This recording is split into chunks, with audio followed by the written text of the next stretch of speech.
வணக்கம் மக்களே! இன்னைக்கு தளபதிக்கு ஒரு கால் வந்திருக்கு. அதுல என்ன பேசுனாங்க? யார்ட்டருந்து கால் வந்திருக்கு? என்ன பேசுனாங்க? அப்படிங்கிறத இந்த வீடியோல தெரிஞ்சுக்கலாம். அதுக்கு முன்னாடி நம்ம தளபதி பத்தின அப்டேட் உங்களுக்கு தெரியணும்னா, தூய சக்தி சேனல மறக்காம சப்ஸ்கிரைப் பண்ணி வச்சுக்கோங்க. வாங்க தளபதிக்கு யார் கால் பண்ணா, என்ன பேசுனாங்கங்கிறத தெரிஞ்சுக்கலாம். ராகுல் காந்தி அவர்கள் வந்து நம்ம டிவிகே தலைவர் நம்மளுடைய தளபதி அவரிடம் வந்து பேசியிருக்காங்க. ஃபோன் கால்ல டைரக்ட்டா வந்து பேசியிருக்காங்க அப்படின்னு சொல்லிட்டு செய்தி வந்திருக்கு. அதாவது வந்து டெல்லியில இருக்கிற மேலிடத்துல வந்து நம்ம விஜய் அண்ணனுடைய தளபதியோட கூட்டணி வைக்கணும் அப்படிங்கிற ஆசைகள் வந்து இருக்குதாம். ஆனா வந்துட்டு சோனியா காந்தி அவர்களுக்கு வந்துட்டு நம்ம இருக்கிற கூட்டணியிலே வந்து தொடரலாம் அப்படிங்கிறது அவங்க எண்ணமா இருக்குதாம்.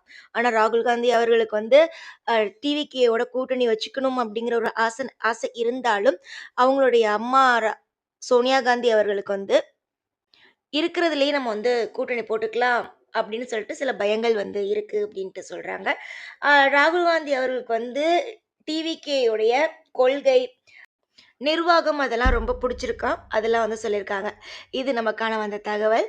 அ நீங்க உங்க மனசுல என்ன நினைக்கிறீங்க அப்படிங்கிறத மறக்காம வந்து கமெண்ட் பாக்ஸ்ல சொல்லுங்க. மறக்காம நம்ம விஜயனுக்கு சப்போர்ட் கான்ஃபிடென்ட்டா இருங்க. நல்லதே நடக்கும். வெற்றி நிச்சயம். மறக்காம தூய சக்தி சேனலுக்கு சப்ஸ்கிரைப் பண்ணிக்கோங்க. லைக் பண்ணிக்கோங்க.